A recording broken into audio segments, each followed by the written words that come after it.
हमारे साथ जुड़ने के लिए सब्सक्राइब कीजिए हमारे चैनल पतंजलि आईएएस को और बेल आइकन को प्रेस करना ना भूलें। नमस्कार दोस्तों, मेरा नाम सद्दाम हुसैन है। बीपीएससी 60 से 62वीं प्रतियोगिता परीक्षा में मुझे 127वीं रैंकिंग मिली है और इंटरव्यू में मैंने 102 मार्क्स पाया था। एक अच्छा मार्क्स है इंटरव्यू के लिए। और पतंजलि संस्थान के सहयोग से आज मुझे अपना अनुभव शेयर करने का मौका मिला है, जिसके लिए मैं इस संस्थान का आभारी हूँ। आज हमारा फोकस रहेगा कि बीपीएससी की तैयारी कम से कम समय में कितने बेहतर तरीके से कर ले।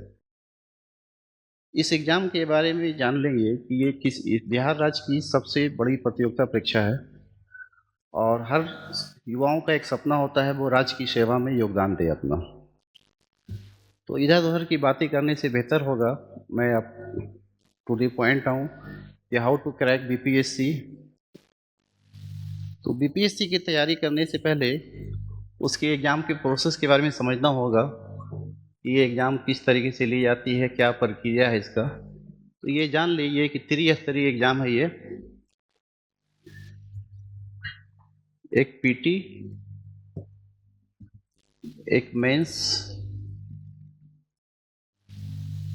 एक इंटरव्यू।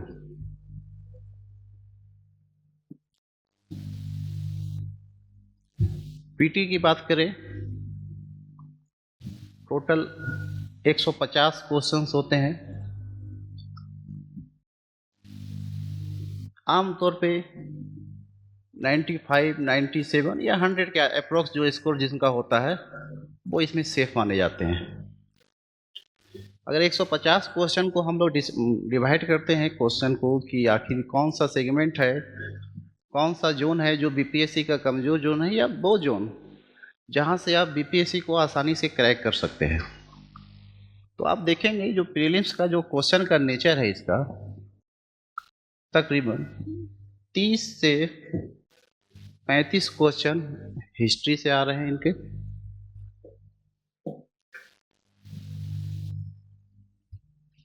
20 से 25 क्वेश्चन करंट अफेयर से आते हैं। 10 से 15 question polity.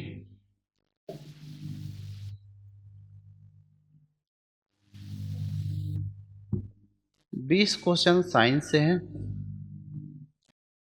Economics 10 question economics का है। आमतौर पर ये ट्रेंड रहा है बीपीएससी का। कुछ क्वेश्चन वेरी कर जाते हैं।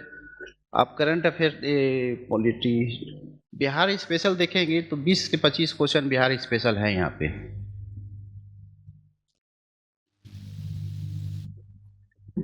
प्रीलिम्स पास करने के लिए बहुत ज़्यादा प्रयास करने की ज़रूरत नहीं है। एक बेहतर स्ट्रेटजी होनी चाहिए। जैसे कि अगर आपकी हिस्ट्री अच्छी है या आपने हिस्ट्री को अच्छे तरीके से तैयार कर रखा है तो यकीन जानिए कि आप रिजल्ट के बहुत ज़्यादा करीब हो जाते हैं। चूँकि कहा भी जाता है इस बीपीएससी के बारे में कि अगर प्रीलिम्स पास करना है तो आपको हिस्ट्री अच्छी करनी होगी। चूँकि आप देख रहे हैं 150 क्वेश्चंस में से 30 से 35 क्वेश्चन सिर्फ और सिर्फ हिस्ट्री से आ रहे हैं। ये कभी कभी ये आंकड़ा 40 के आसपास भी गया है। अब मसला ये है कि हिस्ट्री की तैयारी कैसे करें कि कोई एक अच्छी किताब वो कौन सी हो जो हमें प्रीलिम्स में मैक्सिमम से मैक्सिमम 70-80% हिस्ट्री हमें कवर कर दे। तो हिस्ट्री में ध्यान ये रखना है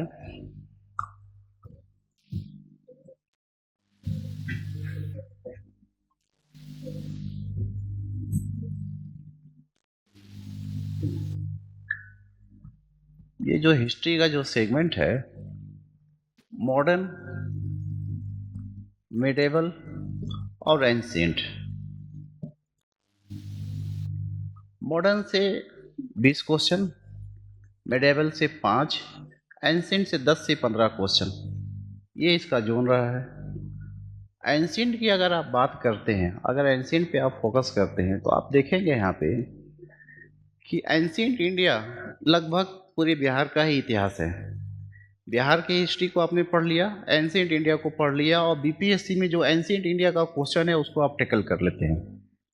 यानी कि अगर आप बिहार स्पेशल पढ़ते हैं तो भी आपका एंशिएंट इंडिया क्लियर हो जाता है। मॉडर्न इंडिया की अगर बात करेंगे तो फ्रीडम फाइट और उसके बाद का जो सेगमेंट है इसका पॉपुलर जोन रहा है, सबसे फेमस जोन रहा है यहाँ पे। आमतौर पे इसका सेंटर यही होता है। मेडिएवल में बहुत कम क्वेश्चन पूछे जाते हैं, आमतौर पे वैसे सेगमेंट जिनका रिलेशन बिहार से रहा है, जैसे शेरशाह है, या उन मुगल बादशाहों के बारे में ज़्यादा पूछ लेते हैं जिनका किसी न किसी रूप से रिलेशन आपको बिहार से मिलता रहा है। तो प्रीलिम्स को क्रैक करने के लिए ध्यान ये देना होगा कि आपको हिस्ट्री एक अच्छी पकड़ बनानी होगी। मार्केट में बहुत सारे सोर्सेस मिलेंगे आपको, आप देखेंगे बहुत सारा किताब है, ये है वो है, उसको नहीं करना है। एक अच्छी किताब जो समझ को डेवलप करे, एक अच्छा नोट्स जिसमें फैक्ट आपको मिल जाए, क्योंकि कुछ क्वेश्चंस ऐसे आते हैं जो फैक्ट बेस होते हैं, उसके लिए आपको कुछ करने की ज़रूरत नहीं है, केवल रट जाना है, समझ जाना है। कुछ क्वेश्चन ऐसे आते हैं जिनके लिए कॉन्सेप्ट की ज़रूरत होती है। अगर आपके पास कॉन्सेप्ट रहा, आपको याद भी नहीं रहा, तो भी आप एलिमिनेशन प्रोसेस से उसको छाट के अपना आंसर सही कर सकते हैं। बिहार सरकार की जो किताबें हैं हिस्ट्री की 6, 7, 8, 9, 10 में जो पढ़ाई जाती हैं, 8, 9, 10 की जो किताबें हैं, उसका सहारा लिया जा सकता है, वहाँ से क्वेश्चन काफ़ी मिलेंगे आपको। दूसरा, अगर आपने एनसीईआरटी पढ़ा है तो एक दो बार एनसीईआरटी भी पढ़ लें, थोड़ा उसको देख सकते हैं। और जो बहुत सारे जो हिस्ट्री के जो है, आप घटना चक्र वगैरह जो लोग पढ़ते होंगे, अगर घटना चक्र आपने लगा लिया तो आपका मामला फिनिश हो गया, फिर हिस्ट्री में आपको परेशान होने की ज़रूरत नहीं है। लेकिन कभी कभी ऐसा भी होता है कि हिस्ट्री में ऑप्शन जो होते हैं वो सही नहीं होते हैं और सब किताब में। जैसे 64वीं बीपीएससी का एक क्वेश्चन देखा जाए तो बाबू कुंवर सिंह ने अपना विद्रोह कहाँ से आरंभ किया था, ये सवाल आया था। आयोग ने जो आंसर जारी किया है वो है पटना, जबकि सारे लोग ये जानते हैं कि बाबू कुंवर सिंह ने जो विद्रोह शुरू किया था वो आरा से शुरू किया था। ठीक है, तो इस तरह के विरोधाभास से बचने के लिए, या आपका आंसर आयोग से ज़्यादा निकट हो, ज़्यादा करीब हो, इसके लिए ध्यान ये देना है जो बिहार सरकार की किताबें हैं, एग्जाम से 1 महीना पहले एक बार कम से कम उसको देख ले। कहीं कहीं पर थोड़ा सा 1-2 डाटा इधर उधर हो जाता है, उसकी वजह से 1-2 नंबर से भी लोग बाहर होते हैं। मेरे कई फ्रेंड्स हैं जो 1 नंबर से बाहर हैं। खैर देखिए आगे क्या होता है उनका। दूसरा जो सेगमेंट आपके पास है वो है पॉलिटी का। पॉलिटी वाले सेगमेंट में बहुत ज़्यादा कुछ करने की ज़रूरत नहीं होती है आपको। कोई एक अच्छी किताब, चाहे वो लक्ष्मीकांत की हो या यूनिक गाइड की भी किताब देख सकते हैं, उसको भी आप टिकल कर सकते हैं, लक्ष्मीकांत है। पॉलिटी में ध्यान ये रखना है कि जो मेजर सेक्शंस है पॉलिटी का, जैसे directive principle of state policy है, फंडामेंटल राइट्स है, राष्ट्रपति है, राज्यपाल है, सेंटर स्टेट रिलेशनशिप है, ये वो सेगमेंट है जहाँ पे लगातार बीपीएससी क्वेश्चन पूछते रही है। ठीक है, 10-15 क्वेश्चन का ये मामला है, यहाँ पे 10 से 15 क्वेश्चन का ये मामला है।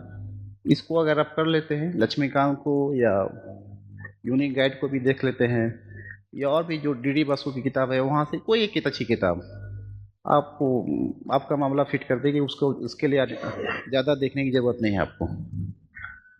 साइंस का जो मामला है,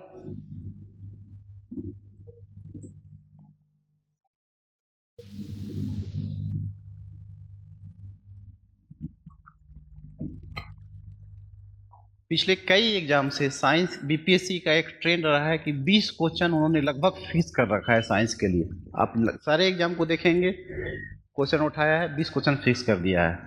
हर बार ये 20 क्वेश्चन रिपीट हो आ रहा है।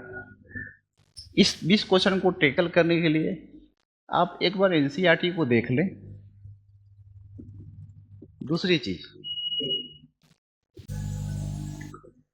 आप एनसीईआरटी की किताब को देख लें एक बार। दूसरी चीज़ है, बिहार सरकार की किताब बहुत इजीली अवेलेबल होता है, उसको आप देख लें। क्योंकि आमतौर पे देखा ये गया है कि जो साइंस के क्वेश्चन हैं, बीटी बिस की बिहार सरकार की जो अपनी पब्लिकेशन की किताब है, वहाँ से बहुत सारे क्वेश्चन हूबहू उठा के पूछे गए हैं। मैंने देखा है, मेरा पर्सनल एक्सपीरियंस भी रहा है इन चीज़ों में।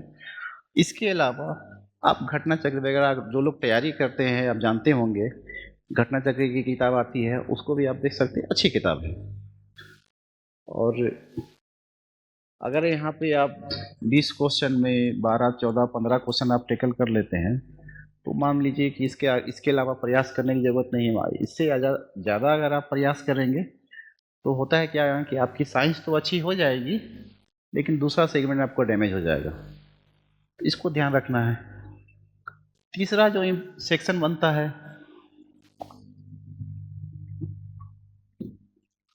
वो है इकोनॉमी का।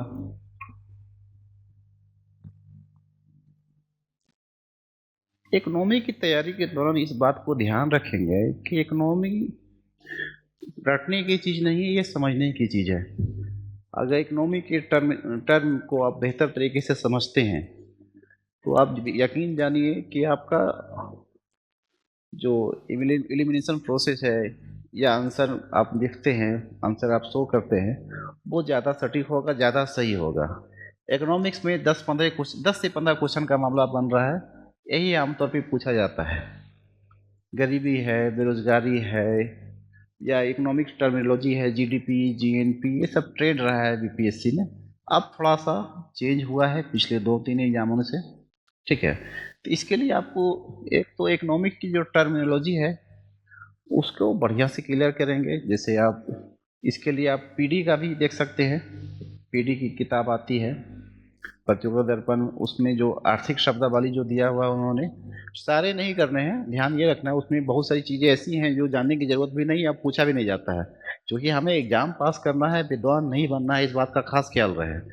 तो आप क्या करेंगे, पीडी में से जो ज़रूरत की चीज़ें हैं आप देख लेंगे, आपको अंदाज मिल जाएगा कि हाँ ये हमें समझना है, उसको आप देख लेंगे।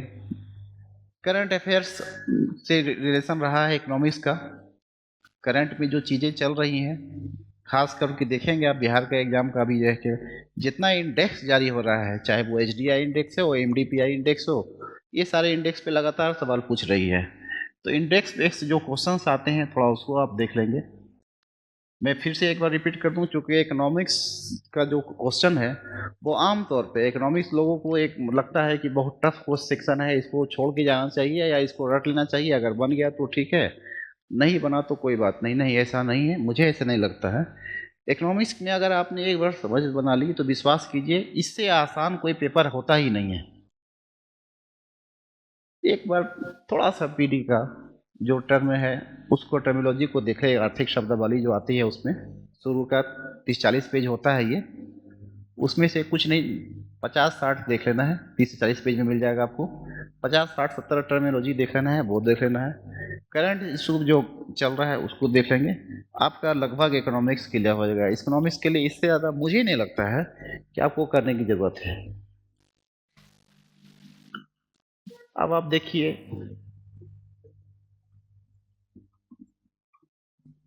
एक मामला आता है इसमें सबसे ज़्यादा अभी चल रहा है करंट अफेयर्स का।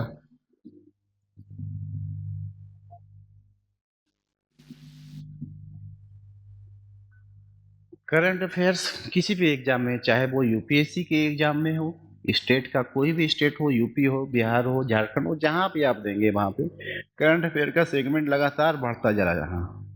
आमतौर पे बीपीएससी में पहले इस तरह का 10 से 15 क्वेश्चन का ही ट्रेंड होता था, लेकिन पिछले 5-6-7 एग्जाम में देख रहे हैं 25-30 क्वेश्चन जा रहे हैं। इसका ये मतलब हुआ कि करंट को इग्नोर नहीं किया जा सकता है। अगर किसी ने करंट को इग्नोर किया, इसका मतलब है कि बीपीएससी इग्नोर करेगी, उसका रिजल्ट होने से दिक्कत आएगी। तो ये है, 30 क्वेश्चन है, कोशिश होनी चाहिए कि अगर ये 25 क्वेश्चन भी पूछता है, तो कम से कम 18 से 20 क्वेश्चन आपका सही जाए। 25 क्वेश्चन के लिए प्रयास नहीं कीजिएगा, 25 क्वेश्चन के लिए प्रयास करने पर दूसरा पेपर आपका गड़बड़ाने का पूरा उम्मीद है। क्योंकि होता यह है कि किसी एक पेपर में ज़्यादा आप विद्वान तो बन जाएंगे, लेकिन रिजल्ट से आप दूर हो जाएंगे। अब ये 18 से जो 20 क्वेश्चन का जो मामला है, उसके लिए मार्केट में कई सारी किताबें आती हैं, सारी किताबें नहीं पढ़नी है।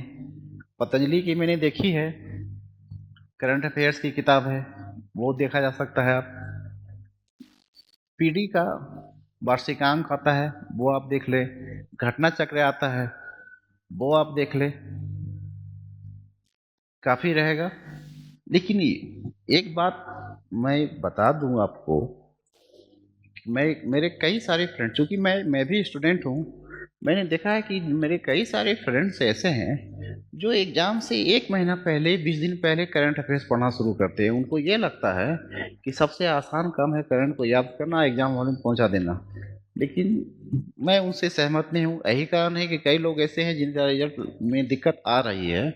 तो मैं ये कहूँगा कि अगर आपको एग्ज़ाम देना है तो आपके पास करंट अपडेट होना चाहिए।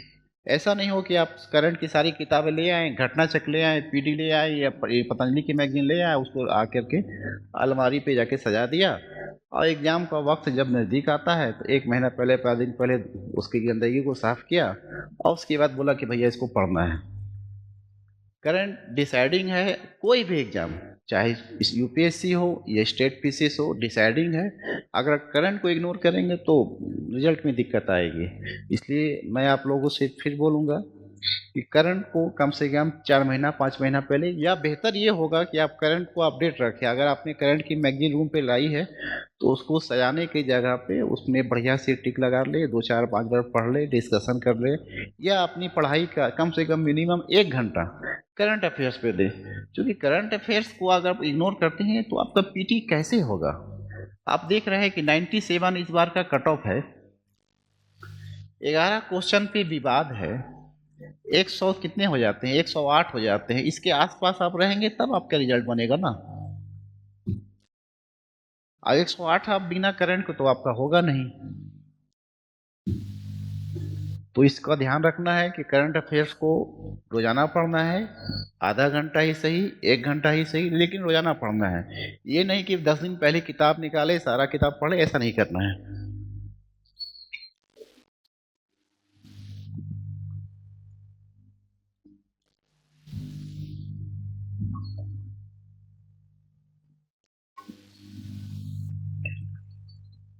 ज्योग्राफी का एक सेगमेंट है। आमतौर पे ज्योग्राफी बीपीएससी ज्योग्राफी को बहुत ज़्यादा पसंद नहीं करती, ये मुझे लगता है। मेंस में मैं देख रहा हूँ कि लगातार बीपीएससी इग्नोर कर रही है, और ज्योग्राफी का जो सेगमेंट है वो इकोनॉमिक ज्योग्राफी में तब्दील कर दी गई है। फिर भी प्रीलिम्स में 10-15 क्वेश्चन है आपके जो आप करने होंगे। यहाँ से क्वेश्चन आ रहा है, 10 से 15 क्वेश्चन मिल जा रहा है आपको। इसके लिए बहुत ज़्यादा कुछ नहीं करनी है। ध्यान ये रखना है कि जो बिहार गवर्नमेंट की किताब है उसको एक बार देख ले, एक बार एनसीईआरटी देख ले, डेट्स इनफ। इसके अलावा कुछ करने की जरूरत है। हाँ, मैप आपकी अच्छी होनी चाहिए।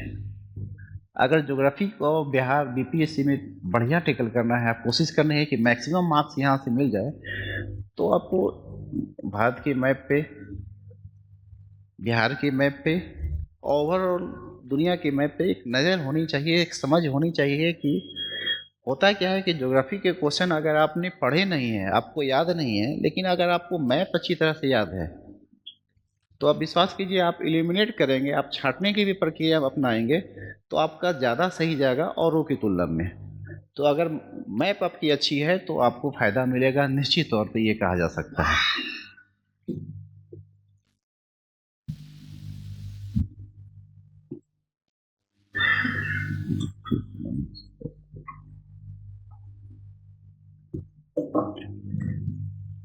बिहार, चूंकि अब बिहार का एग्जाम है तो बिहार स्पेशल का एक सेगमेंट तो जरूर रहेगा। किसी भी स्टेट के एग्जाम को देने के लिए जाते हैं हम लोग, तो उस राज्य के बारे में एक समान जानकारी की उम्मीद की जाती है कि उस राज्य की कला, संस्कृति, इतिहास, भूगोल, राजनीतिक जीवन आदि के बारे में जानकारी हो छात्रों को। तो देखिए, बिहार स्पेशल के लिए 20 क्वेश्चन के आसपास का ये सेगमेंट है। मार्केट में बहुत सारी किताबें हैं, ज़्यादा नहीं पढ़नी है। 20 क्वेश्चन में 5-7 तो बिहार का इतिहास ही रहता है। अगर आपने हिस्ट्री, एंशिएंट हिस्ट्री बढ़िया से कर ली है तो आपका वहीं पर मामला हो गया, इसके आगे कुछ करने की ज़रूरत नहीं है। बाकी आपको बचते हैं 12-13 क्वेश्चन बचते हैं यहाँ पे। इसी में से ज्योग्राफी है, पॉलिटी है, इकोनॉमिक पूछता है। बहुत सी किताब है मार्केट में, ये आप देख सकते हैं। मैंने देखा है, इम्तियाज अहमद की किताब आती है, अच्छी किताब है वो। उस किताब को मैंने पढ़ा था। इम्तियाज अहमद की किताब अच्छी किताब है, इसको कर ले। मुझे लगता है इनफ रहेगा, इससे ज़्यादा कुछ देखने की ज़रूरत नहीं है। हाँ, एक बात मैं आप लोगों को बता दूँ कि किताबें कम पढ़ें, सिलेक्टिव किताबें पढ़ें और उसी को बार-बार पढ़ें। होता ये है कि हम लोग हर बार एक नई किताब लाते हैं, एक नया मैगज़ीन लाते हैं और उसको पढ़ने की कोशिश करते हैं और कभी रिवीजन नहीं कर पाते हैं। तो मैंने देखा है, अपने दोस्तों को भी देखा हूँ, मुझसे भी ये गलतियाँ होती रही है। तो मैं आप लोग से रिक्वेस्ट करूँगा कि जो आप किताब लाते हैं, चाहे वो इम्तियाज़ अहमद किताब लाएँ, लक्ष्मीकांत, जो भी आप पढ़ते हैं, उसको बार-बार पढ़ें, राउंड एंड राउंड पढ़ें। विश्वास कीजिए उतना मटेरियल होता है वो उस किताब में कि वो आपको पास करा देता है।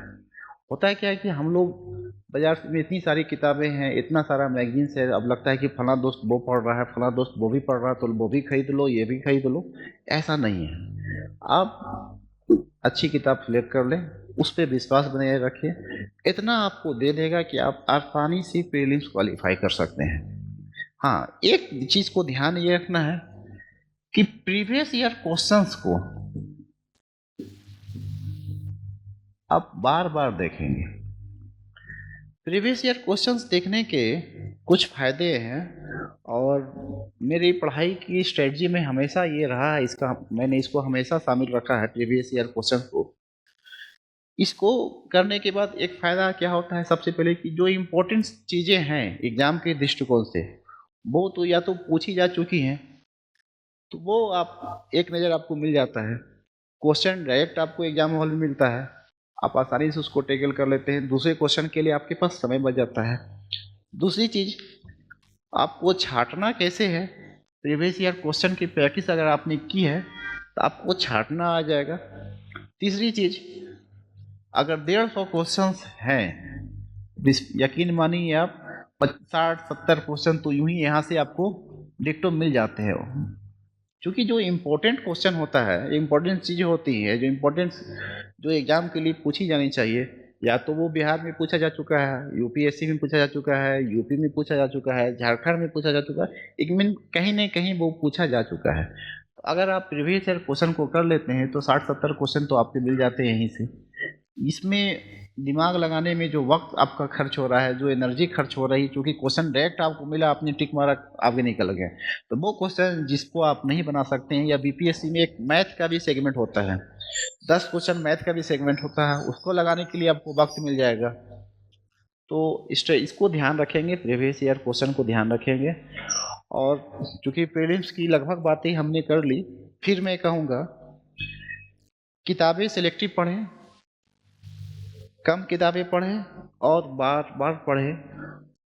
कोई भी किताब जो अच्छी है, स्टैंडर्ड किताब है, प्रमाणिक किताब है, उस किताब में इतना मटेरियल होता है कि वो आसानी से आपको एग्ज़ाम पास करा देता है।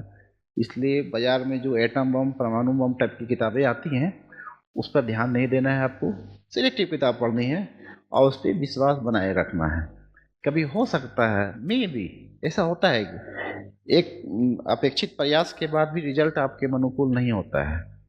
इसका ये मतलब नहीं है, कभी आपके समय आपके साथ नहीं है, कभी भाग्य भी कभी कभी आपका धोखा दे देता है, कभी ऐसा भी होता है 1 नंबर से भी लोग फेल हो जाते हैं, जैसा कि इस पर देखा भी गया है। तो इसका ये कहते मतलब नहीं है कि आप अपना विश्वास डगमगाएं। उस आप किताब पे विश्वास बना के रखें, अच्छी किताबें पढ़ें और बार बार पढ़ें। मैं बार बार शब्द पर जोर दे रहा हूँ क्योंकि उतनी चीज़ें हैं जो आपको एग्जाम में पास करा सकती हैं। Dates enough. पीटी के लिए इतना करने के बाद मुझे नहीं लगता है कि कुछ करने की ज़रूरत है आपको, और इंशाल्लाह आपका रिजल्ट, इस चीज़ को फॉलो करेंगे तो इंशाल्लाह आपका रिजल्ट होगा, फिर कहीं दिक्कत नहीं होगी।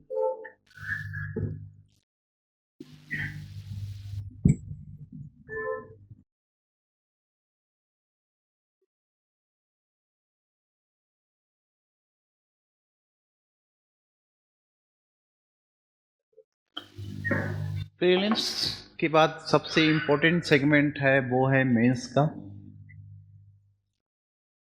मेंस बिहार में जीएस 2 पेपर का होता है, एक पेपर 1, एक पेपर 2। एक ऑप्शनल होता है, वो एक ही पेपर होता है, उसमें दोनों पेपर, पहले 2 अलग पेपर हुआ करते थे, अब एक ही ऑप्शनल होने लगा है। ये जीएस 1 आपको 300 मार्क्स का है, ये भी 300 नंबर के हैं। ये भी 300 नंबर के हैं। ये 900 का मेंस है आपका। इस 900 के मेंस में अगर आपकी तैयारी अच्छी रही तो 600 के आसपास, 570, 600 आप ढंग से करते हैं तो आपको इंटरव्यू में 50 भी मिलेंगे तो भी आपका रिजल्ट में कहीं कोई दिक्कत नहीं आएगी। मुझे ऐसा लगता है, मैं समझता हूँ कि सिविल सेवा की जो तैयारी है बेसिकली वो मेंस की ही तैयारी है। अगर आपकी मेंस की तैयारी अच्छी है तो प्रीलिम्स में अपने नॉलेज से आप 10 से 15 क्वेश्चन ज़्यादा टैकल करके आते हैं। क्योंकि अगर अपनी मेंस पे अच्छी पकड़ बना रखी है तो आपको छांटना आ जाएगा कि छांटना क्या है। आप अंदाज भी लेंगे तो एक कॉमन सेंस के आधार पर लेंगे, अब वो आंसर सही भी जाएगा। मीन्स जीएस की अगर हम देखते हैं यहाँ पे, जीएस आपका है, जीएस पेपर 1 है, 2 है, ये ऑप्शनल पेपर है। ये आप 900 का मार्क्स है। आपको टारगेट लेना है कि इतना आपके करीब आ जाए। क्योंकि आप ये देखते हैं 62वीं का जो रिजल्ट आया है 531 कट ऑफ गया है मेंस का। ठीक है,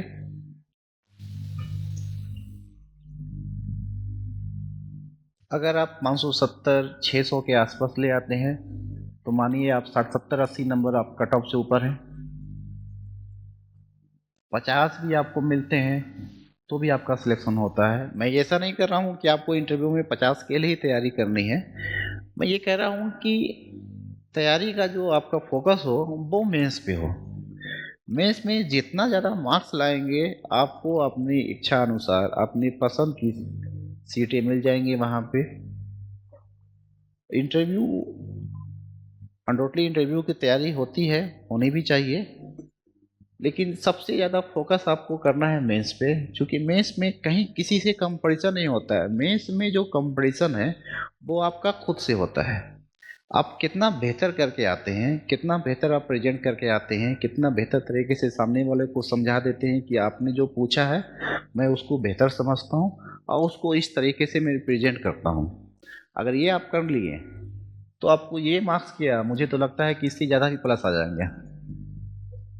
ये प्लस आपने कर लिया तो आपका रिजल्ट हो गया। फिर इंटरव्यू जस्ट एक फॉर्मेलिटी बन के रह जाएगी।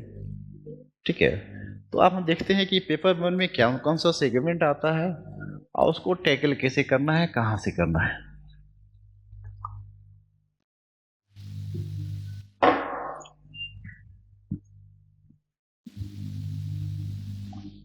एक कल्चर का सेगमेंट है,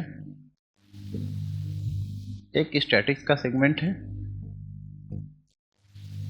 एक सेगमेंट है आईआर प्लस करंट अफेयर्स। जो करंट में इंपॉर्टेंट इश्यू होते हैं वहाँ से आपको मिल जाता है। यहाँ से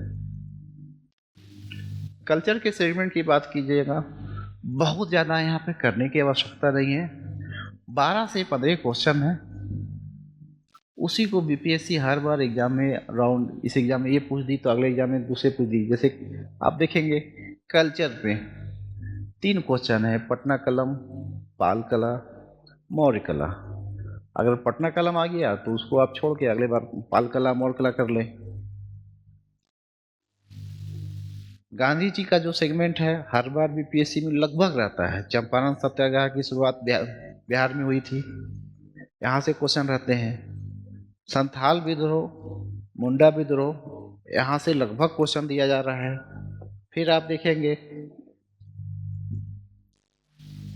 1857 की क्रांति में बिहार का योगदान, बाबू कुंवर सिंह की भूमिका, यहाँ भी क्वेश्चन है। 1942 का भारत छोड़ो आंदोलन और आज़ाद दस्ता, ये बीपीएससी का बहुत फेमस क्वेश्चन है। हर बार किसी न किसी तरीके से इसको ये पूछ रही है। तो मुझे है, मैं जब अगला क्लास आपको लूँगा, आपको बताऊँगा कल्चर की तैयारी कैसे, मैं उसमें डेप्थ में जाऊँगा। मैं केवल इतना बता दूँ फिलहाल यहाँ पे आपको कि ये 12 से 15 क्वेश्चन का सेगमेंट है। इसी को तैयार कर लेना है, इसी पे प्रैक्टिस बना के रखनी है। बीपीएससी इसी को पूछती है, हर बार इसी को पूछती है। आप तैयार कर लेते हैं, 15 क्वेश्चन है, आपको 3 क्वेश्चन लिखने होंगे, यहाँ पे आसानी से तैयार कर लेंगे। हाँ, ये ध्यान रखना है कि पिछले 2-3 एग्जाम से अगर मैं गलत नहीं तो ये 56-59 से ये ट्रेंड बना है कि पर्सनालिटी बेस्ड क्वेश्चन, कभी रविंद्रनाथ टैगोर के बारे में पूछा जा रहा है, कभी नेहरू जी के बारे में पूछा जा रहा है। तो पर्सनालिटी बेस्ड क्वेश्चन बीपीएससी पूछ रही है। अगर आपके पास ऑप्शन है एग्जाम में तो उन क्वेश्चनों को आप टेकल नहीं करेंगे, उन क्वेश्चन में मार्क्स मिलने की संभावना कम होती है। तो आप आर्ट मौर्य कला, पटना कलम, पाल कला से एक क्वेश्चन कर ले। एक क्वेश्चन 1857 1942 का 1857 1942 का भारत छोड़ो आंदोलन, आजाद दस्ता, या फिर संथाल और मुंडा विद्रोह, वहाँ से एक क्वेश्चन आपको मिल जाएंगे। फिर एक क्वेश्चन गांधी जी का चंपारण विद्रोह या बिहार में असहयोग और सविनय विज्ञान आंदोलन, यहाँ से आपको एक क्वेश्चन मिल जाएंगे। फिर भी पर्सनालिटी बेस्ड क्वेश्चन तैयार करके रखना है। अगर कोई विपदा आ गई, एग्जाम में क्वेश्चन नहीं मिल पाया आपको, तो कम से कम एक क्वेश्चन लिखने की स्थिति में तो रहेंगे, लेकिन उसको एक अल्टरनेट के तौर पे रखेंगे। उसके लिए आप दिमाग में बैठा लेना है कि उसको नहीं लिखना है। अगर क्वेश्चन आपके पास नहीं है तब उसको लिखेंगे। दूसरा सेगमेंट यहाँ पे है स्टैटिक्स का। 72 नंबर का स्टैटिक्स आ रहा है, 2 क्वेश्चन आते हैं। स्टैटिक्स तो ऐसे बहुत लंबा विषय है, लेकिन बिहार ने फोकस कर दिया है डीआई पे। डीआई का ही सवाल आता है, बार बार पूछा जा रहा है डीआई का। जितना सेगमेंट है डीआई का आपको करना होगा। ध्यान ये रखना है कि ये दिमाग में नहीं रखना है कि एग्जाम हॉल में हम जाएंगे अब वहाँ पे एग्जाम में बना देंगे।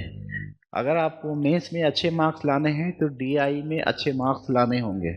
इस बार जीएस फर्स्ट में मुझे 160 नंबर ही आए। इसकी एक वजह ये रही कि मेरा स्टैटिक्स कमज़ोर था, और कहीं न कहीं मैंने उसको ये मान रखा था कि मैं एग्ज़ाम हॉल में उसको टैकल कर लूँगा, मैं एग्ज़ाम हॉल में उसको बना लूँगा। उसका नतीजा ये हुआ कि जीएस सेकंड में मुझे 189 मार्क्स आते हैं और इसमें 160 ही मार्क्स आते हैं। तो जो गलती मुझसे हुई है, जो गलती मैंने की है, इसको आप ना करें। डीआई की प्रैक्टिस कर लें और बहुत अच्छे तरीके से प्रैक्टिस कर लें, और दिमाग में बैठा लें कि विद इन टाइम 45 मिनट में आपको डीआई टैकल करके निकल जाना है। अगर डीआई 72 नंबर का है, डीआई में आपको 60 नंबर मिल गए या 55 नंबर भी मिल गए, तो आप जीएस में आपका मान के चलिए 180 190 की रेंज में जाएंगे जीएस फर्स्ट में, जैसा कि बहुत सारे लोग गए हैं इस बार। मैं जानता हूँ, एक मेरे फ्रेंड हैं, उनको 187 मार्क्स आए हैं जीएस फर्स्ट में, और उनकी स्टैटिक्स बहुत अच्छी थी, और लगातार मुझे बोल रहे थे स्टैटिक्स प्रैक्टिस करने के लिए। लेकिन मुझे लगता था कि मैं अपने मान के चला था कि मैं बना लूँगा। बनाया तो जल्दीबाजी में बनाने का नतीजा ये हुआ कि मैंने समय भी दिया और उसका आउटपुट मुझे 0 आया। अगर मैं प्रैक्टिस करके जाता तो मुझे अच्छे मार्क्स मिलते हैं। ये 160 नहीं होता, 190 चला जाता ये। ठीक है। स्टैटिक्स की प्रैक्टिस के लिए बहुत सारी किताबें मार्केट में हैं। अगर आपको दिक्कत हो तो कुछ अच्छे शिक्षक का सहयोग भी आप ले सकते हैं, लेकिन मेंस की तैयारी के दौरान कम से कम आपको 1 से 2 घंटे स्टैटिक्स पर देने होंगे, अगर आपको अच्छे मार्क्स लाने हैं। क्योंकि यहाँ पे मार्क्स कटने की संभावना कम होती है। आपने ढंग से टैकल कर लिया आपका स्टैटिक। हाँ, एक बात और, इस बार बीपीएससी में 60 से 62वीं बीपीएससी में वही लड़के अपने मनपसंद पोस्ट को ले पाए हैं जिन्होंने स्टैटिक्स को बढ़िया तरीके से बना लिया था। जिनकी भी स्टैटिक्स कमज़ोर रही है उनका पेपर कमज़ोर गया। अगर वो इनका इंटरव्यू भी कमज़ोर चला गया तो या तो वो बाहर हो गए, या फिर मेरिट होने के बावजूद भी रैंक उनकी अच्छी नहीं रही। इसलिए मेरा आप लोग से रिक्वेस्ट रहेगा, मैं आपसे इल्तिजा करूँगा कि डीआई को अच्छी तरीके से करें। प्रैक्टिस करने की चीज़ है ये, बहुत ज़्यादा इसमें टेंशन लेने वाली बात नहीं है, बहुत हार्ड भी नहीं होता है। केवल ये प्रैक्टिस मांगता है, और वो भी रेगुलर वे में। हफ्ते में 1 दिन कुछ लोगों को मैंने देखा है कि संडे को रखते हैं कि संडे को डीआई बनाएंगे। ठीक है, तो ऐसा नहीं होना चाहिए। संडे को डीआई बनाएंगे तो मंडे को भूल भी जाएंगे। आप डीआई रोजाना बनाएंगे, 1 घंटा ही सही, लेकिन रोजाना बनाएंगे डीआई को मेंस के दौरान। जैसे ये प्रीलिम्स आप देख लेते हैं, आपका स्कोर 100 के आसपास होता है, आप सेफ जोन में चले जाते हैं। उसके बाद आपको पेपर 1 की तैयारी शुरू करनी है और डीआई को टैकल करना है। संडे को डीआई नहीं बनाना है, बल्कि रोजाना बनाना है, चाहे वो संडे हो या मंडे, डीआई आपको टैकल करना है। अगर डीआई आपकी अच्छी है, आप बीपीएससी से जो उम्मीद कर रहे हैं वही आपको मिलेगा। डीआई आपकी कमज़ोर है, आपकी गलत चली गई, आपने बढ़िया से टैकल नहीं किया, उसका खामियाजा आपको कल्चर पे भी मिलेगा और आईआर पे भी मिलेगा। इस बार मैंने देखा है कई ऐसे फ्रेंड हैं जिनको डीआई बनाने में 1 से डेढ़ घंटे लग गए। कुछ लोग तो शिकायत ये कर रहे हैं कि भाई मुझे तो 1 घंटा 15 मिनट लग गया, कुछ कह रहे हैं 1 घंटा 30 मिनट लग गया डीआई बनाने में। अब जब डीआई 1 घंटा 30 मिनट लग गया तो बाकी क्वेश्चन आपका कल्चर कहाँ जाएगा और आईआर कहाँ जाएगा आपका? तो आपको प्रैक्टिस करनी है, 45 से 50 मिनट में आपका दोनों डीआई बन जाना चाहिए। कैलकुलेटर की सुविधा बीपीएससी देती है। कैलकुलेटर बाजार से एक बढ़िया कैलकुलेटर ले ले, डीआई पे प्रैक्टिस करें, रोजाना करें, बार बार करें। गलतियां होने की पूरी संभावना यहाँ पे है। अगर गलती नहीं भी होती है तो धीमा बनता है, जिसका नतीजा ये होता है कि आपका कल्चर का सेक्शन कमजोर हो जाता है। क्योंकि आप समय का अभाव रहेगा तो जाहिर सी बात है, जिस क्वेश्चन को आपको 30 मिनट में लिखना है उस क्वेश्चन के लिए आपके पास 10 से 15 मिनट बचते हैं। तो आपकी राइटिंग स्पीड भी गड़बड़ा जाएगी और जो आप चाहते हैं प्रेजेंट करना वो प्रेजेंटेशन आपका नहीं हो पाएगा। तीसरा जो सेगमेंट बीपीएससी लगातार दे रही है वो आईआर का है। आईआर और करंट ये सेगमेंट लगातार दे रही है, पिछले कुछ एग्जाम से आ रहा है सेगमेंट इसका। तो आईआर करंट के लिए आपको बहुत ज़्यादा नहीं करना है, ध्यान ये रखना है कि पिछले 1 से डेढ़ साल के लिए, पिछले 12 से 18 माह के बीच में जो महत्वपूर्ण घटनाएं हुई हैं उसकी एक लिस्ट बना लें। ज़्यादा नहीं होता है, आमतौर पे 25-30 घटनाएं हैं जो बीपीएससी के लिए इम्पोर्टेंट होगी। एग्ज़ाम से पहले, एग्ज़ाम से 2 महीना पहले इसका बढ़िया एक लिस्ट बना लें। लिस्ट बना के उसके लिए ढंग का एक मटेरियल सोर्स बना लें। आप इंटरनेट का सहारा ले सकते हैं, मैगजीन्स का सहारा ले सकते हैं, टीचर क्लास नोट्स का सहारा ले सकते हैं, जहां आपको बेहतर लगे वहां से ये 25-30 क्वेश्चन के लिए आप मटेरियल बना लें, एक जगह कंपाइल कर लें, बार बार उस पर प्रैक्टिस करें, लिखने का अभ्यास करें। तो आईआर करंट का क्वेश्चन मिल जाएगा। जैसे आप देख रहे हैं बीपीएससी पूछती है, जीएसटी पे पूछ रही है क्वेश्चन, आप डोकलाम पे भी क्वेश्चन पूछ लिया इन्होंने। तो जो बहुत वीवीआई सेक्शन, जैसे अभी पुलवामा इशू है, ये इम्पोर्टेंट बन सकता है एग्जाम के लिए, क्योंकि बहुत अभी ज़्यादा चर्चा में रही है। तो बहुत ज़्यादा हाईलाइटेड जो सेगमेंट है वहाँ पे बीपीएससी के नज़र जाती है, इसलिए 25-30 सेक्शन है आपका, इसको आप कर लेंगे तो आपकी तैयारी हो जाएगी। इसके लिए हाँ ध्यान ये रखना है। देखिए मेंस में एक चीज़ और है, कुछ लोगों का ये भ्रम होता है और मेरा भी कुछ दिनों तक रहा था कि पढ़ाई कर लूँगा, एग्ज़ाम हॉल में जाके लिख दूँगा। जब टीचर कहते हैं कि भाई टेस्ट है मेंस का आना है, तो पीटी का टेस्ट देने के लिए लोग आते हैं। मेंस के टेस्ट में 50 में से 5 बच्चे आए, बाकी 45 गैप। विश्वास कीजिए जो 50 में से 5 बच्चे आ रहे हैं मेंस को लिखने के लिए, टेस्ट देने के लिए, उन्हीं 5 का रिजल्ट होगा, बाकी 45 का रिजल्ट नहीं होगा। क्यों नहीं होगा? हर बार हम लोगों को लगता है कि बस निदा फाजली की कलम आ जाएगी हमारे पास, या जावेद अख्तर जिस तरह से लिखते हैं वैसा हम लिखना शुरू कर देंगे, तब जाके टेस्ट देंगे। अगर खराब लिख दिए तो सर क्या बोलेंगे, लोग मेरा मजाक उड़ाएंगे, लोग हम पे हंसेंगे। अरे शिक्षक से क्या छिपाना है आपको? आप जैसा भी लिखते हैं, आप जो भी लिखते हैं, आप लिखने का प्रैक्टिस कीजिए।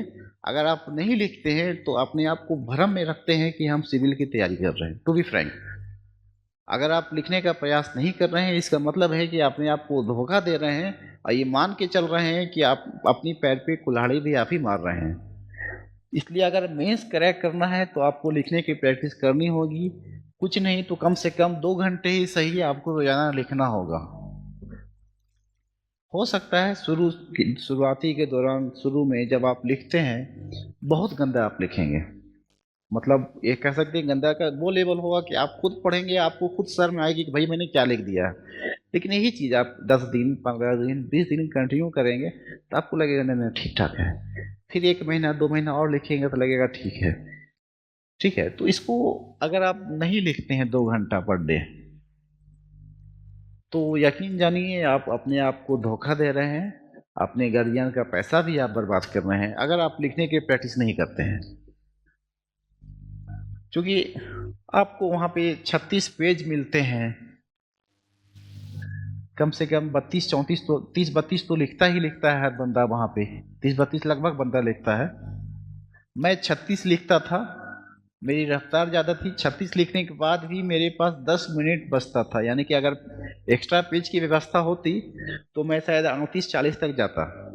फिर भी 30-32 एक बढ़िया माना जाता है कि 30-32 पेज आना चाहिए आपको। 30-32 पेज आपको कंटिन्यूटी के साथ लिखना है, हाथ दर्द नहीं करे इसका भी ख्याल रखना है। वही चीज़ें लिखनी है जो एग्जाम की रिक्वायरमेंट्स है, ऐसा नहीं कि उलूजुल बातें लिख देना है। तो ये सारी चीज़ें आपके पास तभी आएंगी जब आपके पास 2 घंटा लिखने का प्रैक्टिस होगा। 2 घंटा रोजाना रूम पे लिखिए, हफ्ता में मिनिमम एक टेस्ट आप किसी भी संस्थान में जहाँ आपको अच्छा लगता है, जहाँ पे आपका इवैल्यूएशन बढ़िया हो, जहाँ पे आपको बढ़िया प्रॉपर तरीके से गाइड मिल सकता है, वहाँ आप जाएंगे, सर को टेस्ट देंगे, देख के चले आएंगे। एक बात और ध्यान रखना है मेंस में कि अगर किसी शिक्षक ने आपका इवैल्यूएट किया कॉपी को और 30 में, सबको एग्जैक्ट 30 नंबर का एक क्वेश्चन है और 30 में से आपको उन्होंने 10 मार्क्स दिए, सब कुछ मान सकते हैं कि 30 में से आपको 10 मार्क्स मिले, तो उसके लिए आपको परेशान नहीं होना है कि मुझे 10 मार्क्स क्यों मिले, मेरा सिलेक्शन कैसे होगा, मैं तो बाहर हो गया। आप जाएंगे काइंडली सर के पास जाएंगे कि सर आपने 10 मार्क्स दिया है, मैं इसको 15 में कैसे तब्दील कर दूं, आप जरा मुझे बताएं। अगर आप इस प्रोसेस को अपनाते हैं तो ये 15 में तब्दील करते हैं, एक समय जाएगा जब आप इसको 20 में तब्दील कर देंगे, और वो समय आ सकता है जब आपको 22-24 में तब्दील कर देंगे। लिखने की जो प्रक्रिया है वो निरंतर हो, 10 नंबर मिले, 5 भी मिल जाए तो भी दिक्कत नहीं है। टीचर कभी कभी ऐसा भी होता है कि वो भी क्रॉस लगा देते हैं, हटाओ या तुम तो लिखे ही नहीं, तो भी कोई दिक्कत नहीं है। लिखिएगा, 5 मिले हैं, 10 मिलेंगे, 15 मिलेंगे, 20 मिलेंगे, 22-24 मिलेंगे, जहाँ ये सेगमेंट में आप आए आपका रिजल्ट आ जाएगा। मैं फिर रिपीट कर रहा हूँ, बहुत सारे स्टूडेंट को ये लगता है कि बस एग्जाम हॉल में जाके लिख देना है, बहुत अच्छे मार्क्स मिलेंगे, ऐसा नहीं होता है। जब आप प्रीलिम्स की तैयारी करते हैं तो सेट प्रैक्टिस करते हैं, तो मेंस की तैयारी के लिए क्या आप लिखने की प्रैक्टिस नहीं करेंगे? जो डिसाइडिंग है, इंटरव्यू पे आप भरोसा नहीं कर सकते हैं। इंटरव्यू कभी किसी को 100 भी मिलते हैं और उसी स्टूडेंट को 40 भी मिला है, तो इंटरव्यू पे बहुत ज़्यादा आप भरोसा नहीं कर सकते। जो सबसे मजबूत जो होता है वो मेंस में कहीं कंपटीशन नहीं है, आपका कंपटीशन खुद से होता है कि कितने बेहतर तरीके से सामने वाले को अपनी बात समझा पाते हैं, क्योंकि आप वहाँ पे खड़े नहीं हैं। आप खड़े हो के अपनी बात को नहीं समझाना है, आपका कॉपी ही आपको रिप्रेजेंट करेगा कि आप में एडमिनिस्ट्रेटिव एबिलिटी है या नहीं। अब इसके लिए आप एक दिन जाएंगे एग्जाम हॉल में लिख के चलाएंगे, विश्वास कीजिए नहीं लिख पाएंगे। अब 30 से 35 पेज की बात बोलते हैं, मैंने बहुत लोगों को देखा है एग्जाम हॉल में कलम नहीं चला, सेकंड पेपर में वो गायब हो गए, जो उनको ये लगता था कि मैं लिख लूंगा। तो ये एकेडमी के एग्जाम में और सिविल के एग्जाम में फ़र्क होता है, क्वेश्चन का रिक्वायरमेंट होता है। वहाँ पर तो खैर जानते हैं मगध यूनिवर्सिटी और पटना यूनिवर्सिटी का क्या हाल है कि बस लड़के लिखे किसी तरह से पेज भर के आना है, कुछ ना होगा तो पास मार्क्स तो मिल ही जाएंगे उसको। यहाँ पर पास मार्क्स से काम नहीं चलेगा ना, यहाँ पर पास मार्क्स क्यों देगा आपको, जबकि आपसे बेहतर कॉपी उनके सामने प्रेजेंट है, तो वो आपको मार्क्स क्यों दे? आपको खुद से औरों से बेहतर साबित करना होगा। तो ये ध्यान रखना है कि आपको 30-32 पेज लिखना है, उसके लिए प्रैक्टिस मस्ट है। अगर आप प्रैक्टिस नहीं करेंगे तो आपका रिजल्ट नहीं होगा। माइंड मत कीजिएगा, मैं बुरा नहीं बोल रहा हूँ, मैं किसी का भविष्य नहीं बता सकता हूँ, लेकिन मेरा ये है, मेरा एक्सपीरियंस रहा है। मैंने उन लोगों को देखा है जो बहुत बुरा लिखते थे, मैं भी बहुत बुरा लिखता था, दूसरों को क्या बात करूं, मैं खुद की बात बताता हूं, मैं बहुत बुरा लिखता था। हाँ, लेकिन निरंतर लिखता था, मैं लगातार लिखता था, कोशिश करता था कि अगला बार जो क्वेश्चन लिखूं वो पिछली बार से बेहतर हो। ठीक है, जो मैंने एक सेगमेंट दे दिया पेपर 1 की तैयारी कैसे करनी है आपको। अगला जो मेरा वीडियो बनेगा, अगला वीडियो जब मैं बनाऊंगा, मैं एक एक सेगमेंट पे जितने सेक्शंस हैं मैं उस पे सेक्शन पे डिस्कस करूंगा कि क्या क्या करना है, कहाँ कहाँ से करना है। फिलहाल मैं आता हूँ सेकंड पेपर बीपीएससी पे।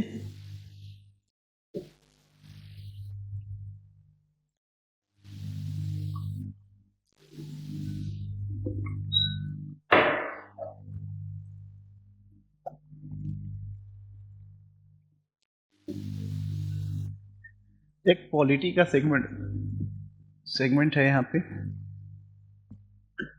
इको प्लस इकोनॉमिक्स और ज्योग्राफी का सेगमेंट है यहाँ पे, एक है साइंस टेक का सेगमेंट।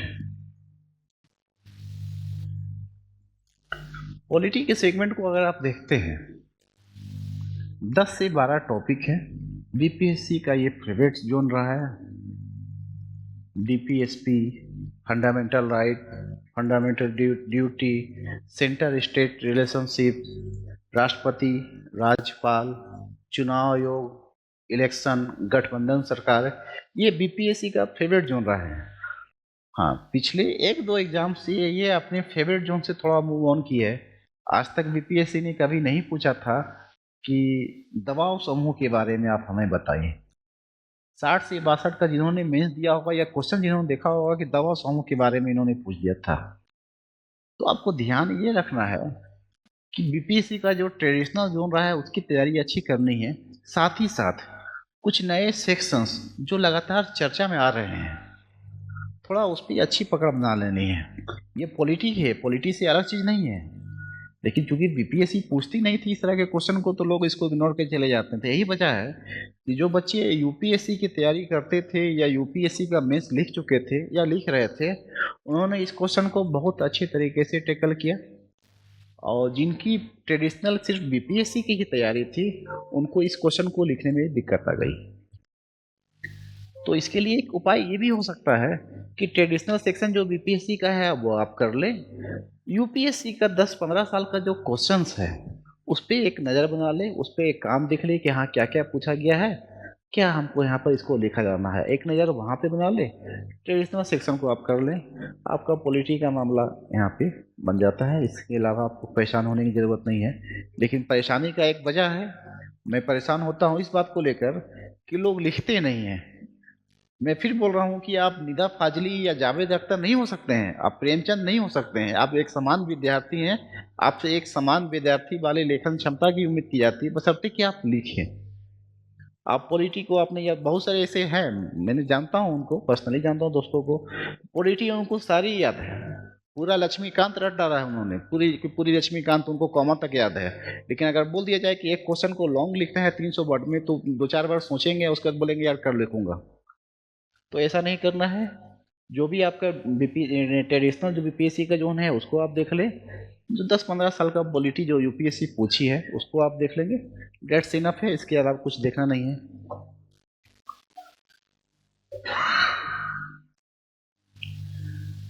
दूसरा सेक्शन ज्योग्राफी का है और इकोनॉमिक्स का है। बीपीएससी अब ज्योग्राफी के क्वेश्चन को बहुत कम पूछती है, एक आध क्वेश्चन पूछ रही है, वो भी कभी पूछी या कभी नहीं पूछी। फिर भी बिहार का भौतिक भूगोल, बिहार की मिट्टी, बिहार में उद्योगों की संभावनाएं, बिहार में बाढ़ एवं सूखा, बिहार में नेचुरल डिजास्टर्स है, प्रकृति का आपदा है, ये सेगमेंट इसको है। बेसिकली इकोनॉमिक्स पे इनका ज़्यादा जोर है। गरीबी है, बेरोजगारी है, लघु उद्योग है, ये सेगमेंट है यहाँ पे इकोनॉमिक्स का। इसके लिए आप बता देता हूँ आपको, मार्केट में बहुत सारी चीज़ें हैं, ज़्यादा नहीं पढ़नी है। एक तो बीपीएससी के जो प्रीवियस ईयर क्वेश्चंस हैं इस सेगमेंट में, उसको एक बार ढंग से आप देख लेंगे, क्योंकि बहुत सी चीज़ें वहाँ से रिपीट करके लाई जा रही है यहाँ पे, उसको आप देखेंगे। दूसरी चीज़, करंट में जो डाटा है अपना बेरोजगारी का, गरीबी का, अनएम्प्लॉयमेंट का, जो भी सेगमेंट है उस पर एक बढ़िया नोट्स आप खुद का बना लेंगे, उसको अपडेट करेंगे। क्योंकि ये जो सेक्शन है यहाँ पे अगर आप डाटा बेहतर देते हैं, बढ़िया डाटा देते हैं, तो आपका आंसर ज़्यादा ऑथेंटिक होगा, आपको ज़्यादा मार्क्स मिलेंगे, आपको ज़्यादा सुविधा। क्योंकि होता क्या है ना, हम लोग करते हैं क्या गलती कि हमने कह दिया कि भाई भारत में गरीबी बहुत ज़्यादा है, बेरोजगारी ज़्यादा है, तो आप उसको प्रूव करें कि कैसे बेरोजगारी ज़्यादा है। तो प्रूव करने के दो तरीके हैं कि 10 साल पहले की गरीबी दिखा दें, अभी की गरीबी दिखा दें। एक तरीका और भी हो सकता है कि भारत के जो पड़ोसी देश हैं वहाँ गरीबी दिखा दें और अपनी गरीबी हम दिखा दें कि हमारे यहाँ क्या गरीबी है। इससे क्या होगा, एक तुलनात्मक अध्ययन भी बन जाएगा कि हाँ भाई आपके पास तुलना भी कर सकते हैं, कंपैरिजन कर सकते हैं कि दूसरे देश की गरीबी का क्या स्तर है, और अपनी बात को जो आपने कहा है तो उसको प्रमाण करने के लिए आपने डाटा भी दे दिया, दोनों चीज़ें हो जाती हैं।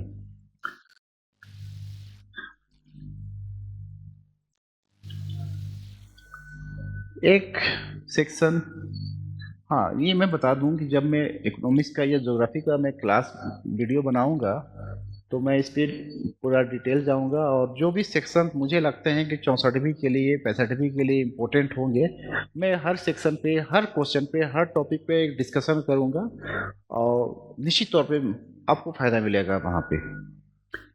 साइंस टेक का जो सेगमेंट है ये बहुत ही इम्पोर्टेंट सेगमेंट है। यहाँ पे ध्यान ये देना है कि एक तो कि बीपीएससी ट्रेडिशनल जोन से मूव ऑन कर चुकी है, कुछ ट्रेडिशनल क्वेश्चन अभी भी है, लेकिन कुछ करंट सिनेरियो से क्वेश्चन आने लगे हैं। आप देखेंगे ग्लोबल वार्मिंग से क्वेश्चन पूछे जा रहे हैं। यहाँ पे ग्लोबल वार्मिंग का इम्पैक्ट पे सवाल बन रहा है, पॉल्यूशन पे भी सवाल बन रहा है। तीसरी चीज, अप्लाइड सेक्शन पे बहुत जोर है इनका। आप एक क्वेश्चन देखें 56 से 59 में, तो मनमोहन सिंह सरकार की कुछ समस्याएं उन्होंने पूछी थी, लेकिन जैसे ही आप 60 से 62 का मेंस देते हैं तो मोदी सरकार के समक्ष चुनौतियां ये पूछते हैं। जो मनमोहन सिंह की सरकार के समय में जो समस्याएं थे, 4 समस्या उन्होंने पूछी थी, उस 4 समस्या में 3 समस्या उन्होंने रिपीट कर दी मोदी सरकार के समय में। तो ये ध्यान आपको देना है कि जो अप्लाइड में जो ग्लोबल वार्मिंग का जो प्रॉब्लम है वो डिफेंस, बायोटेक,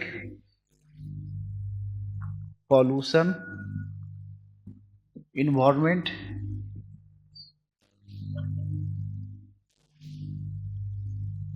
और टेक्नोलॉजी, ये जो पूछा जा रहा है ये बीपीएससी का फेवरेट जोन है। यहीं पर क्वेश्चन है। थोड़ा प्रीवियस ईयर क्वेश्चन को भी आप देखेंगे, क्योंकि बहुत सी चीज़ें आपको मिल जाएगी वहाँ पे, आपको आसान हो जाएगी, सुविधा हो जाएगी मेंस लिखने में, प्रेजेंट करने में, चीज़ों को रिप्रेजेंट करने में। ठीक है, इन्वायरमेंट, ग्लोबल वार्मिंग और पॉल्यूशन। वाटर क्राइसिस जो उन्होंने 56-59 में पूछा था, आपने देखा होगा क्वेश्चन, वाटर क्राइसिस पर क्वेश्चन उन्होंने 56-59 में पूछा था, तो वो ग्लोबल वार्मिंग से जुड़ी हुई चीज़ है। ठीक है, तो ग्लोबल वार्मिंग को बढ़िया से करने की ज़रूरत है। यहाँ बायोटेक भी बढ़िया से देखिएगा, बायोटेक से लगातार सवाल आता है बीपीएससी में। अप्लाइड सेक्शन पे ज़्यादा देखिएगा। पॉल्यूशन, जैसे बिहार में प्लास्टिक बैन है, तो प्लास्टिक बैन पूछे या नहीं पूछे एग्जाम में आपसे, आपको ध्यान देना है कि आंसर को इस तरह से लिखना है कि वहाँ पे प्लास्टिक का जो मामला है वो दिख जाए। इससे क्या होगा कि एग्जामिनर को पता चल जाएगा कि नहीं, प्लास्टिक बैन अगर बिहार गवर्नमेंट ने किया है तो उसके क्या इम्पैक्ट हो सकते हैं, क्या प्रॉफिट है हमें, उसके बारे में ये स्टूडेंट जानता है, और करंट सिनेरियो पे इनकी अच्छी पकड़ है, तो आप 2 नंबर आपको एक्स्ट्रा मिल जाएगा जितना आपने लिखा है। ये आपको ध्यान देना है। साइंस टेक पे पॉलिटी मैंने बता दी, इकोनॉमिक्स ज्योग्राफी पे बात हो गई, साइंस टेक पे बात हो गई। जब मैं नेक्स्ट वीडियो बनाऊंगा तो मैं सारे सेगमेंट पे, एक एक क्वेश्चन पे, एक एक टॉपिक पे मैं आपसे डिस्कस करूंगा। फिलहाल मैंने केवल एक ढांचा आपको दे दिया कि हाँ ये मेंस है। फिर मैं एक बार और रिपीट कर रहा हूँ, जिनको भी ये लगता है कि वो पढ़ाई करके बीपीएससी पास कर जाएंगे तो वो अपना भ्रम दूर कर ले। अगर पढ़ने से सिविल पास करता तो जितना लाइब्रेरी में बैठ के जो 16 घंटा 18 घंटा पढ़ता है वैसा नहीं होता है। आपको लिखना होगा, एग्जाम हॉल में टेस्ट देना होगा, कमरे पे बैठ के लिखना होगा, डिस्कशन करना होगा। अगर आप नहीं लिखते हैं तो मुझे नहीं लगता है कि रिजल्ट में दिक्कत आएगी। टू बी फ्रैंक मैं बता रहा हूँ, रिजल्ट में आपको दिक्कत आएगी, या फिर आपके मार्क्स उतने नहीं आएंगे जो आप चाह रहे हैं, आप निचले पोस्ट पे जाओगे, फिर आपको अफसोस होगा कि मुझे मार्क्स नहीं मिले। ठीक है, तो ये पेपर 2 है। पेपर 1 मैंने बता दिया, प्रीलिम्स के बारे में बात हो गई हमारी। अब मैं इंटरव्यू पे आता हूँ। 62वीं के इंटरव्यू में, बीपीएससी में जो इंटरव्यू है अब वो 120 नंबर का हो गया है। पहले 150 का था, लेकिन अब 120 का हो गया है। 60-62 इंटरव्यू में मुझे 102 नंबर मिले हैं, यानी कि 85% मार्क्स। टू बी फ्रैंक मुझे ऐसा लगता है कि मैं इतने मार्क्स का हकदार नहीं हूँ। टू बी फ्रैंक बता रहा हूँ, इतना अच्छा मार्क्स मुझे लग रहा है कि जब एक मेरे जैसा एवरेज कैंडिडेट, एक एवरेज लड़का ला सकता है तो कोई भी लड़का ढंग से ला सकता है। इंटरव्यू की तैयारी की जो बात की मैंने पहले ही बताया, आपको मेंस पर फोकस करना है। मेंस में ही मैक्सिमम नंबर आपको गेन करने हैं। कभी कभी इंटरव्यू लक का ही मामला बन जाता है, लेकिन लक के भरोसे लड़ाई नहीं जीती जाती है, इसका भी ख्याल होना चाहिए। आपको इंटरव्यू पे काम करना होगा, इंटरव्यू पे काम करना होगा, आपको देखना होगा अपनी बायोडाटा भी। सबसे बड़ा सेगमेंट आपका इंटरव्यू का वो है बायोडाटा। बीपीएससी में अब नाम नहीं जाता है, अगर जानकारी हो जान लेना चाहिए कि बीपीएससी में अब नाम नहीं जाता है। जो लोग इंटरव्यू देने के लिए जाते हैं उनको एक कोड दिया जाता है कागज़ पे, छोटा सा कागज़ पे कोड दिया जाता है। वही कोड ले जाके आपको चेयरमैन को देना होता है और वही कोड आपकी आइडेंटिटी होती है। इसके अलावा बोर्ड को कुछ पता नहीं होता है कि आपका नाम क्या है, कहाँ से आए हैं, आपका ऑप्शनल क्या है, कुछ पता नहीं होता है। वो आपसे सारी जानकारी ले लेती है शुरुआती 1-2 मिनट में। वो उसको अपने साथ में पन्ना रखती है, पन्ना पे लिख लेती है, उसके बाद वो क्वेश्चन करती है। और ये भी जान लेंगे कि इंटरव्यू में वो लोग प्रिपेयर्ड होके नहीं आते हैं कि हमें क्वेश्चन कौन सा करना है। मुझे ऐसा लगा, मैंने देखा वो लोग प्रिपेयर्ड होके नहीं आते हैं, जो आप आंसर देते हैं उसी से क्वेश्चन बनता है। तो अगर आप बेहतर तैयार हैं, तैयारी आपकी अच्छी है, आप अपने हिसाब से इंटरव्यू बोर्ड को अपने हिसाब से ला सकते हैं, अपने पक्ष में ला सकते हैं, या वो जोन जो आपका सबसे मजबूत जोन है वहाँ पे आप ला सकते हैं बोर्ड को। अगर ऐसा करने में आप सफल रहे तो 102 नहीं, आप 110 ही मिल सकते हैं। तो इंटरव्यू की तैयारी में मैं फिर, इंटरव्यू का समय आएगा मैं फिर मिलूंगा, आपसे बात होगी। इंटरव्यू की तैयारी में कुछ चीज़ें ध्यान रखना है। एक तो जितना ज़्यादा से ज़्यादा मौक आपको दे सकते हैं, जितना ज़्यादा मौक देंगे उतना ज़्यादा आपका एक्सप्रेशन कैपेसिटी बढ़ेगी, उतना ज़्यादा आपका डर दूर होगा और उतने ही ज़्यादा आपको मार्क्स मिलेंगे। दूसरा, 5, 7, 8 लोग जो आपके ग्रुप में हैं, जो खुले विचार के हैं, उनके साथ आप ग्रुप बना लीजिए। इंटरव्यू के दौरान उनके साथ डिस्कशन कीजिए, आपस में एक दूसरे का मौक लीजिए, ये भी बेहतर आपका है।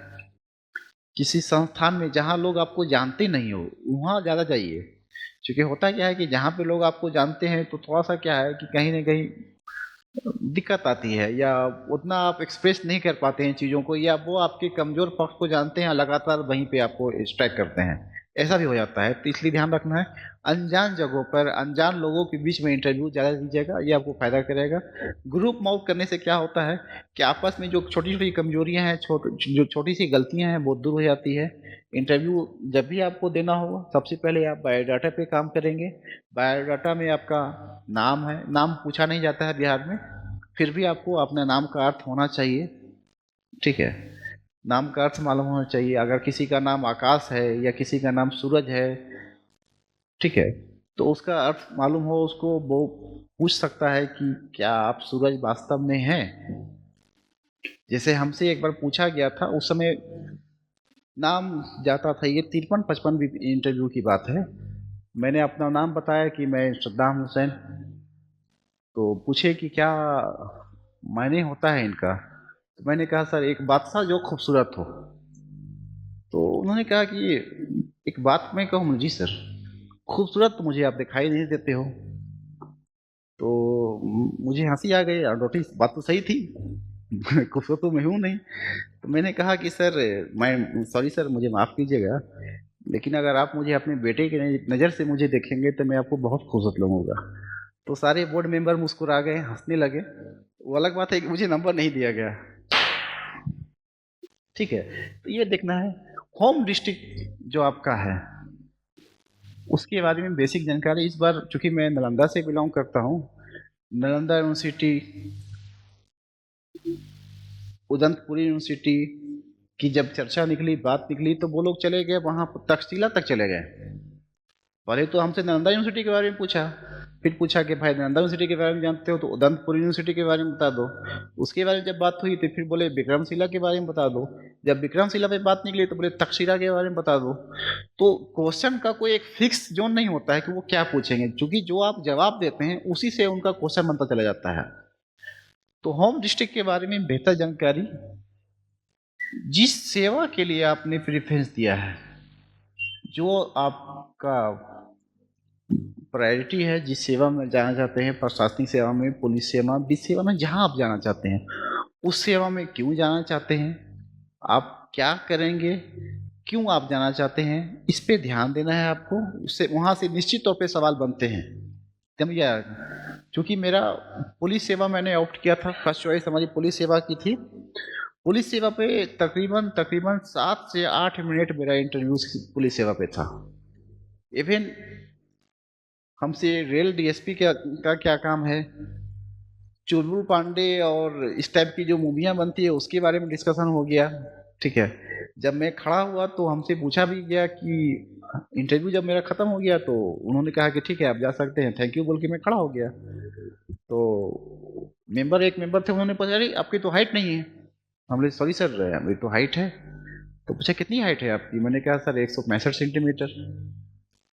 और रिक्वायरमेंट कितनी है, तो हमने कहा कि 165 सेंटीमीटर।